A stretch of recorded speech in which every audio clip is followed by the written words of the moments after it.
Beliau kan bilang bahwa Pak Jokowi itu membakar rumah PDI Perjuangan. Kalau menurut saya yang membakar rumah PDI Perjuangan itu, dengan segala hormat ya, Mas Hasto. Kenapa kalau membakar itu dimaknai sebagai PDI Perjuangan suaranya turun ya, terutama di tingkat nasional, kemudian pilpresnya kalah. Menurut saya itu karena Mas Hasto sebagai aktor utamanya. Mas Hasto seperti token listrik, makin kecil makin habis makin berisik. Itu tadi kok dari yang ngomong, bukan gua. Awan ya. Ya aduh Mas Hasto, blunder apa lagi yang kau ciptakan untuk PDIP gitu ya. Makin terbenam suara PDIP di dasar jurang nih guys. Makin terkubur benar-benar di dasar jurang di PDIP. Bagaimana tidak ya? Setelah pecah kongsi antara PDIP dan Pak Jokowi, salah satu kader yang bersuara lantang itu ya Mas Hasto ini guys. Bagaimana dia terus mencecar Pak Jokowi, menyerang Pak Jokowi, jeling-jelikin Pak Jokowi dengan membabi buta tanpa ngaca ke dirinya sendiri gitu ya. Siapa yang memulai api ini? Waduh. Dan yang terbaru juga nih di podcastnya Bang Akbar Faisal, dia juga terus masih aja nyerang Pak Jokowi ya. Padahal Pak Jokowi juga udah nggak jadi presiden. Dan kemarin di kampanye akbarnya Pramono Anung dan Rano juga ya sempat mengeluarkan statement kontroversi juga ya. Satu suaranya Pak Jokowi ya sama juga dengan satu suaranya pedagang kaki lima. Hei, tapi di belakang satu suaranya Pak Jokowi ada gerbong pecinta Jokowi ya, jangan salah. Waduh. Dan ini langsung ditanggepin ya dengan sinis-sinis para netizen Indonesia ya, kalian ngerti sendiri ya. Netizen Indonesia kalau sudah bersuara. Langsung aja kita sikat videonya guys. Let's go. Kita akan bahas kelicikan PDIP. Hasto ngaku terancam dan dia berani bertanggung jawab. Tapi dia cari dukungan ke anak abah dengan memfitnah Pak Jokowi. Katanya Pak Jokowi mengkriminalisasi Anies Baswedan. Padahal kok jadi ribut mau dipanggil KPK. Nah KPK-nya tuh begini Pak, kami ini serba susah. Setiap kami mempersoalkan dana formula dan sebagainya, lalu dituduh mempolitisi, mau menjadikan Anies, padahal tidak ada urusannya ini dengan Anies. Ini temuan BPK, gitu loh. Sehingga kami merasa setiap nyebut ini lalu rame, katanya ini menjadikan Anies. kemudian Hasto juga menuduh kepolisian telah bersekongkol dengan Pak Jokowi untuk kemulusan Pilpres 2024. Ini DJ anak jenderal ya guys. Hasto akan membongkar-bongkar. Yuk kita bongkar-bongkar PDIP. Menang perang dunia kedua. Masa saya hanya menghadapi ancaman aja takut. Saya bongkar. Tangkap Hasto karena dia telah memfitnah, udah bikin hoak dengan menuduh Presiden Jokowi telah mengkriminalisasi si Anies. Ya, tangkap si Hasto. Kalau Anda lihat video ini nih, ya. Masa saya hanya menghadapi ancaman aja takut. Saya bongkar. Itu yang kita lakukan. Jadi saya nyatakan di sini bahwa Anies Baswedan kriminalisasi itu perintah dari Presiden Jokowi. Kalau memang itu perintah dari Pak Jokowi, kenapa ente diem aja? Kenapa diem aja waktu itu? Gilan sekarang udah pecah kongsi sama PDIP. Kenapa Anda keluar-keluar? Waktu itu kenapa diem? Kenapa diem? Mas Hasto. Anda Mas Hasto kalau ngomong 10 kali 11 yang nggak bisa dipercaya. Nah, Kami semua masyarakat Indonesia berharap Anda sungguh-sungguh ditangkap. Ya, tidak bisa Anda pungkiri bahwa Anda menyembunyikan orang yang harusnya ditangkap oleh KPK. Itu Harun fakta. Masiku. Sudahlah Mas Hasto, apa yang Anda katakan itu semuanya tidak benar. Dan Anda terus lakukan ini, ya. Pasti partai Anda makin nyungsep. Nah, kan. Karena kredibilitas Anda itu sudah nggak bisa dipercaya. Ya, kita lihat dari sejak cerita Pilpres kemarin, semua yang Anda ngomong itu tidak benar. Semua hoax. Bagaimana kami masyarakat bisa percaya? Anda seorang sekjen sebuah partai yang besar. Benar. Ya, saya tidak tahu Anda mewakili Megawati. Kalau benar Anda mewakili Megawati, Anda lebih edan lagi. Ya, berarti Megawati dan Anda itu cuma 11-12. Sama aja, Mas Hasto. Si Cengeng datang. Si Cengeng. Mulai muncul lagi dia. El Cengeng dong. Julukannya El Cengeng berarti. Dengan sandiwaranya. Katanya itu Pak Jokowi menyusun strategis penempatan sebelum dia lengser. Hasto, Pak Jokowi itu bukan lengser ya. Dia habis masa jabatannya loh cuy. Terus kau bilang kalau tanpa Partai Coklat, Pak Jokowi itu tidak ada apa-apanya. Terbalik. Justru itu tidak ada apa-apanya tanpa Pak Jokowi ya. Buktinya aja Janggar itu aja kalah 16% telak kan. Si Janggar lobet sayang. Hasto nggak nangis dong ya. Kalau kemarin waktu masih ada jabatan Pak Jokowi, kau puji-puji. Benar. Pak Jokowi, kau sanjung-sanjung. Benar. Setelah Pak Jokowi keluar dari PDIP, kau busuk-busukan terus. Ntar mau kau yang busuk.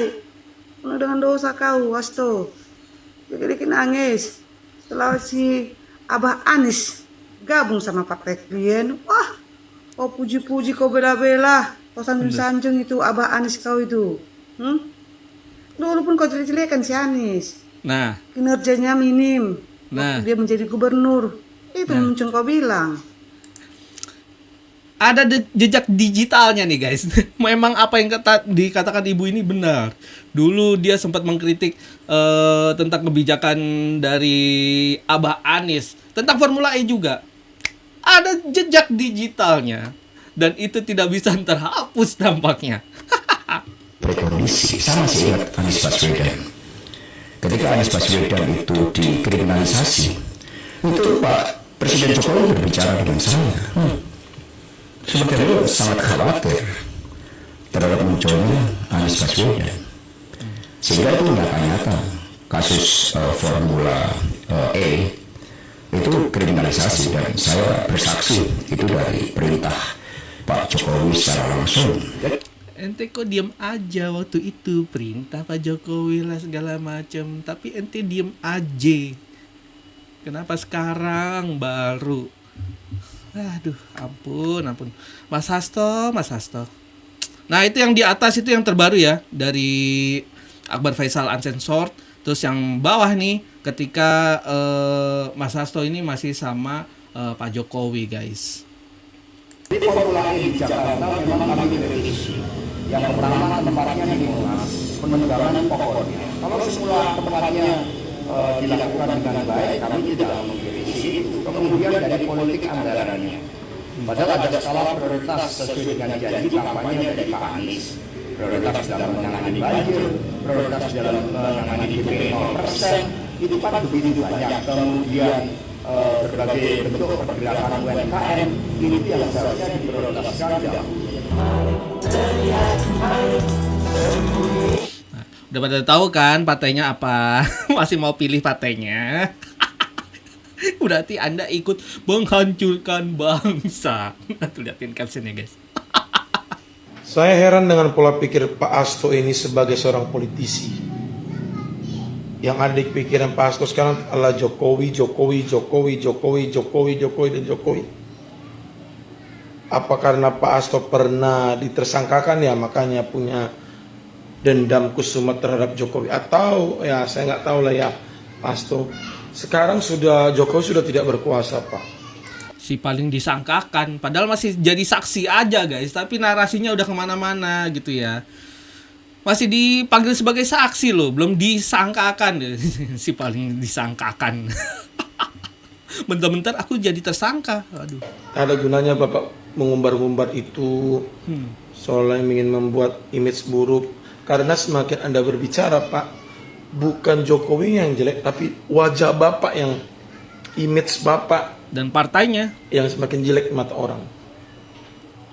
Kesannya Anda itu selalu membongkar kejelekan orang lain, membongkar. Tapi saat partai Anda berkuasa bersama Pak Jokowi, begitu banyak hal yang terjadi, tapi Anda selalu dukung. Suatu di pemerintahan Pak Jokowi terjadi juga suatu Anda masih mendukung, partai Anda masih mendukung, masih bersama dengan Pak Jokowi. Begitu banyak kontroversi dari kebijakan Pak Jokowi, partai Anda diam. Partai Anda yang paling terdepan mendukung, partai Anda yang paling terdepan menyatakan Pak Jokowi sebagai presiden hebat, Jokowi sebagai ini. Jangan mentang-mentang karena Jokowi berseberangan dengan Anda yang mengakibatkan kekalahan partai Anda, menyebabkan partai Anda tidak mencetak hat-trick, berkuasa, Anda jadi seperti ini. Ayolah Pak, sebagai politisi mulai tunjukkan bahwa tidak selamanya politisi atau politik itu kotor. Tidak selamanya politik itu najis. Karena dengan sikap Bapak, kami anak-anak Berini meyakini bahwa politik itu sungguh kotor. Sudah selesai masanya tapi masih dibongkar. Tapi saat kalian menikmati kekayaan, menikmati kekuasaan, kalian diam. Rakyat berteriak, kalian diam. Betul. Shame on you, Pak. Semoga Anda bisa Malu, berhenti Pak, untuk harusnya, berkoar-koar untuk hal yang tidak penting. Nah itu dia suara-suara hati para netizen Indonesia tentang Mas Hasto. Ya seharusnya Mas Hasto dan PDIP lebih berkaca diri ya, lebih mengaca problemnya tuh ini dari siapa gitu ya, siapa yang memulai. Kalau saja waktu itu Bu Mega tidak merendahkan Pak Jokowi di depan kader-kader, di depan sidang, dengan mengatakan Pak Jokowi kalau tidak dengan PDIP tidak ada apa-apanya. Itu yang membuat para pecinta Pak Jokowi ini sakit hati. Bagaimana seorang presiden begitu direndahkan gitu ya, yang dianggapnya petugas partai tapi dilecehkan seperti itu. Bahkan ada di suatu momen direkam oleh Mbak Puan meetingnya Pak Jokowi dengan Bu Mega, yang Pak Jokowi posisinya masih presiden didudukan di sebuah kursi kayu. Itu miris sekali guys, membuat kita para pencinta Pak Jokowi ini yang sayang sama Pak Jokowi itu sakit banget, begitu sakit ya guys. Dan begitu angkuhnya PDIP yang menolak gitu ya usulan wacana antara Pak Prabowo disatukan dengan Pak Ganjar sebagai wakilnya, yang ditolak mentah-mentah karena pengennya Ganjar yang menjadi calon presiden gitu ya. Kalau itu diturutin aja, nggak ada tuh kasus Fufu Fafa tuh nggak ada. Nggak ada tuh ceritanya tuh Mas Gibran ini nih, Mas Gibran ini jadi wakil presiden gitu.